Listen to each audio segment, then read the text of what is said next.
د جهان نیوز درنو لیدونکو سلامونه. چابهار بندر کې د افغان سوداګرو لپاره یوه آزاده سیمه جوړه شوې.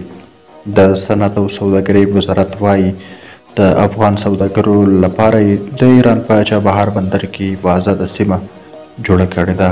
د دغه وزارت ویاند وایي د دغه سیمې په جوړېدو سره به په یاد بندر کې د افغان سوداګرو د سوداګریزو توکو د مسمومیت په برخه کې ډېرې اسانتیاوې رامنځته شوي دي.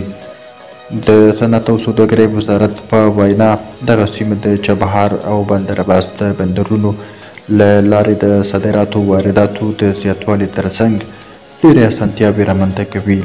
بل پلو د سوداګرۍ او پانګونې خونه له ګاونډیو هیوادونو سره د صادراتو وارداتو په تړاو په هر اړخیزو څېړنو ټینګار کوي.